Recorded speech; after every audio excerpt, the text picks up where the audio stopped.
India का कोई religion नहीं है। इंडिया सब रिलीजन को मानता है। अगर कोई रिलीजन को नहीं मानता, इंडिया उसको भी मानता है। मगर अफसोस हुआ देश के प्रधानमंत्री, आप सिर्फ एक ही मजहब के लोगों को लेकर गए लोकसभा में। क्या ये भारत का सेकुलरिज्म है? क्या ये सत्यमेव जयते है? क्या यही दिन देखने के लिए हमारे बुजुर्गों ने अंग्रेजों से लड़कर अपनी जानों की अजीम कुर्बानी दी थी? क्या इसीलिए हमारे बुजुर्गों ने काला पानी की सजा काटी थी? क्या इसीलिए टीपू सुल्तान ने अपनी जान की कुर्बानी दे दी अंग्रेजों से गुलामी को आजाद कराने के लिए? मिस्टर मोदी, आप हिंदुओं के भी प्राइम मिनिस्टर है, मुसलमानों के भी है, ईसाइयों के भी है, सिखों के लिए भी है, आदिवासियों के लिए आप सब 130 करोड़ जनता के वजीर आजम है। आप एक मजहब के नहीं हैं। और आज हम देखते हैं कि भारत की लोकसभा की पार्लियामेंट का इफ्तिताह हुआ। हमारे प्रधानमंत्री वो एक फोटो आई लेटे हुए हैं। फिर एक टीवी पर मैं देखा कि लोकसभा के अंदर प्रधानमंत्री जा रहे और उनके पीछे कम से कम 18 से 20 हमारे हिंदू भाइयों के मजहब के पुजारी मंत्र पढ़ते हुए जा रहे हैं। प्रधानमंत्री, मुझे देखकर बड़ा ताज्जुब हुआ कि आपके दिल में ये जगह क्यों नहीं पैदा हुई कि जब हिंदू पुजारियों को लेकर मैं जा रहा हूं लोकसभा के अंदर, तो उसमें ईसाई पादरी भी होना चाहिए था, उसमें सिखों के मजहबी रहनुमा को भी होना चाहिए था, उसमें मुसलमानों के कोई एक मौलाना को भी होना चाहिए था। अरे यही तो भारत की खूबसूरती है। वजीर आजम, इस देश का मजहब एक नहीं है, भारत का एक मजहब नहीं है, भारत किसी मजहब को मानता भी नहीं है, भारत पूरे मजहबों को मानता है।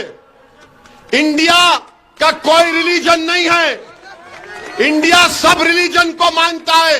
अगर कोई रिलीजन को नहीं मानता, इंडिया उसको भी मानता है। मगर अफसोस हुआ देश के प्रधानमंत्री, आप सिर्फ एक ही मजहब के लोगों को लेकर गए लोकसभा में।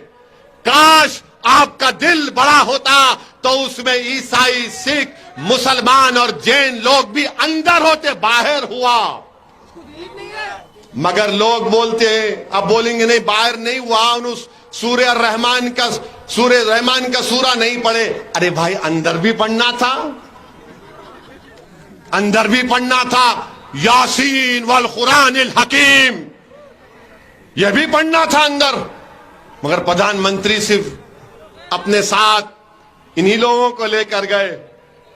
वो लोकसभा का नया इफ्तिताह नहीं दिख रहा था, ऐसा दिख रहा था कि कोई दिल्ली के सुल्तान की ताजपोशी हो रही है।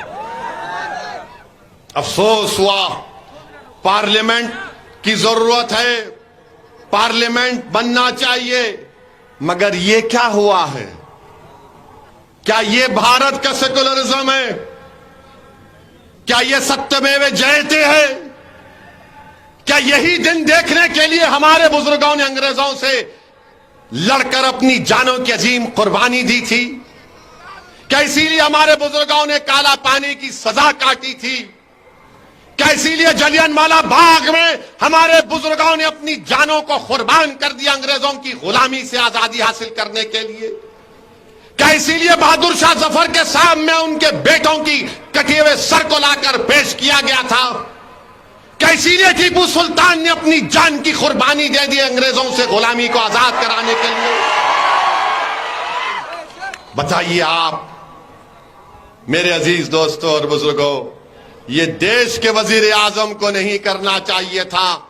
मिस्टर मोदी, आप हिंदुओं के भी प्राइम मिनिस्टर है, मुसलमानों के भी है, ईसाइयों के भी है, सिखों के लिए भी है, आदिवासियों के लिए आप सब 130 करोड़ जनता के वजीर आजम हैं। आप एक मजहब के नहीं हैं। तो लोग अब कल से बोलेंगे वैसी तेरा मजहब कौन सा है?